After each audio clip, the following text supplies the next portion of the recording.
પ્રધાનમંત્રી નરેન્દ્ર મોદી 2 દિવસના ગુજરાત પ્રવાસ દરમિયાન પહોંચ્યા વડોદરા.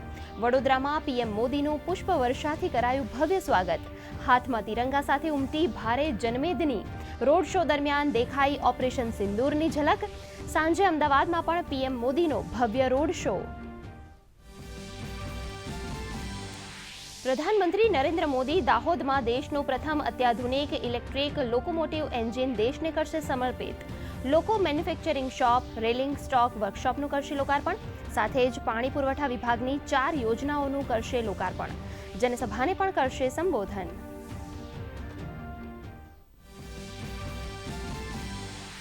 પીએમ દાહોદ, ભુજ અને ગાંધીનગરમાં 77,000 કરોડથી વધુની વિકાસ પરિયોજનાઓની કરાવશે શરૂઆત. ભુજમાં કંડલા પોર્ટ પર infrastructure, solar plant, power transmission અને માર્ગ મકાનના વિકાસ કાર્યો સામેલ. તો માતાના મઢ ખાતે મંદિર પરિસર, ખાટલા ભવાની, ચાચરકુંડ સહિતના વિકાસ કાર્યોનું કરશે લોકાર્પણ. કેન્દ્રીય ગૃહમંત્રી અમિત શાહ 3 દિવસના મહારાષ્ટ્રના પ્રવાસે. નાગપુરમાં 2 સાર્વજનિક કાર્યક્રમમાં આપશે હાજરી. સાથે જ નાંદેડમાં જનસભાને કરશે સંબોધન.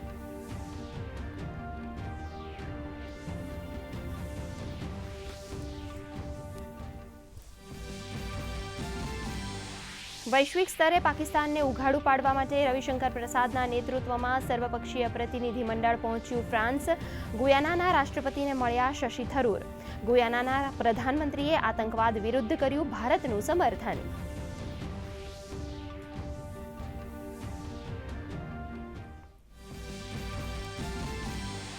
ગુજરાતની કડી અને વિસાવદર બેઠકો માટે આજથી ઉમેદવારો ભરી શકશે ફોર્મ. ચૂંટણી માટે રાજકીય પાર્ટીઓએ તૈયારીઓ શરૂ કરી. 19 જૂને યોજાશે મતદાન, તો 23 જૂને હાથ ધરાશે મતગણતરી.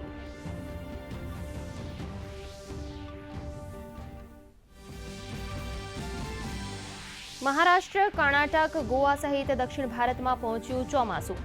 મુંબઈમાં હાઈટાઈડનું એલર્ટ. ભારે વરસાદને પગલે ઠેર ઠેર ભરાયા પાણી. મોડી સાંજે દિલ્હીમાં પણ વરસાદ.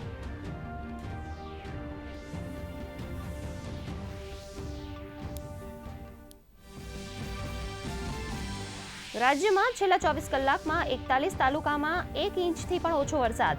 તો મોડી સાંજે અમદાવાદ, વડોદરા, સાબરકાંઠા, અરવલ્લી, ગાંધીનગર સહિતના જિલ્લાઓમાં વાતાવરણમાં પલટો. આજે દક્ષિણ ગુજરાતના 6 જિલ્લાઓમાં યલો વરસાદનું એલર્ટ.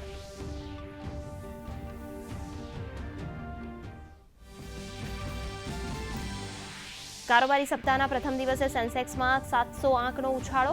નિફ્ટીમાં 200થી વધુ આંકનો ઉછાળો. બેન્કિંગ, રિયલ્ટી અને મેટરના શેરમાં જોવા મળી ખરીદી. કોમોડિટીઝ માર્કેટમાં ફ્લેટ કારોબાર.